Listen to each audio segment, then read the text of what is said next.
At the end of the day, episodes like these really prove why Salaryman is without a doubt what peak Isekai looks like. You may not like it, you may want to disagree at face value, but I'm sorry to say you'd be wrong if you say otherwise. Because at the end of the day, this is a show that doesn't rely on gimmicks, doesn't rely on power of friendship saving the day, doesn't rely on an MC pulling magical BS from his ass to solve the crisis at hand. In fact, pretty much every episode has actually ended with him, at least at one point in an arc anyway, failing. Last arc was the exception where the entire time he actually did it successfully. This episode ends with it not looking too good. The demon castle's getting overrun, and, after looking like he solved everything, seemingly the wyverns are a lot more intelligent than we thought. But it doesn't change the fact that this is an MC who's solving things by just being smart, by being a businessman, building connections, and using those connections from multiple arcs to reinforce, and because of all the successes he has, people generally look at him as like, oh yeah, this is like the strongest in the demon army. Like, that's the guy that gets the job done. The amount of joy I have for Uchimura as an MC, I thought he would be a very enjoyable character in an isekai because he's a freaking salaryman being thrown in as one of the big four generals for a demon lord. But even I was not ready for how good of a character he would turn out. And with only 2 episodes to go, I'm saying 2 things.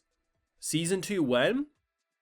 And honestly, how the hell is he going to deal with this? Because the entire thing was that we were able to kind of spread our forces, and now they're kind of swarming us like a human would, so it's getting a little intense. Of course, if you want to support my work, see my full thoughts on these episodes, we got the Patreon, full and cut live reactions, available exclusively over there if you're so interested. So, Sword and Shield, Operation Sword and Shield. So, what I like about this episode a lot is how, 2 things.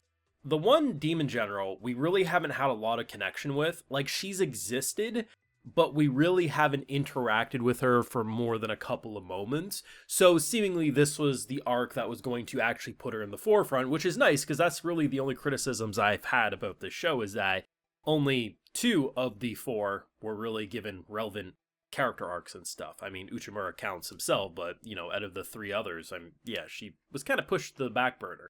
This episode really is making me like her more because I'm getting to know her. But 2, it's how he handles 2 very different walks of life. Because at the end of the day, sure, war will bring everyone together if they're fighting for the same cause, right? Who was once an enemy, or you really didn't like him because of years of discrimination and hostility, at the end of the day, yeah, you got to fight the enemy together. The issue, which kind of came with this one, is that they had 2 very different styles of combat and tactics, because both the demi-humans and demons fight in completely different ways, which in return caused for a lot of, they didn't have casualties after the first wave, but there was a lot of wounded because of butting heads and ideologies and the like. And the way they got around it, it might seem simple at face value, but you have to consider this is episode 10. There's been like 4 arcs up to this point that have built Uchimura's name into the grand public. Now, to be honest, I didn't realize he was looked at as the number 1 in the Demon Lord's generals, but it makes sense. This man has turned enemy into friend. He has solved crisis and moments. At face value, his name is like an urban legend. So when he pops up looking like the Chad he is, coat draped over his shoulders, hear me, bitches. We get it. You ain't gonna get over this hostility for each other. I'm not saying you even have to, but we gotta work together. So I got a plan. If you follow me, don't listen as the other side you don't like. Follow me. I got the respect. You trust me. I get the job done. They're like, that's my man. My man's out here destroying racism and discrimination just by existing. But it makes sense, right? Because at the end of the day, he's not saying you guys have to remove all your history. But we both know that you gotta, put aside these differences in order to be able to protect those that you care about in your own life. But here's the thing, you both have very different opinions. So what we'll do is we'll separate you guys. We'll take people who are more suited for combat fighting and ground stuff here, and we'll have archers up. He separates them in a way, and rather than this makeshift band of rebels, it makes sense. This isn't an MC who's saying, in a time of crisis, I need to power up. I need to pull the power of friendship from my ass and get my new form. No, he's legitimately just using diplomacy and being a leader people follow. A good leader, even in the thick of the most insane war, will bring people together and give them hope, and that's what he did. Now, granted, by the end of the episode, that hope is going to be pushed because it is not looking good. Because what originally happened, and the plan made sense, right? For a while, they were just sending, so they had their forces spread, and everyone is getting the same amount of supplies, this, that, and the third. But it doesn't make sense to do that because there's going to be some sections that are fighting harder and need more supplies than the ones that are actually getting by pretty easy. It's not about punishing the side that's not getting swarmed by wyverns, it's just spreading your resources intelligently. Now the wyverns are no longer attacking in one group, which I thought the reason they were behaving like that was maybe they were drawn to something, whether it's crystals, magic, or something.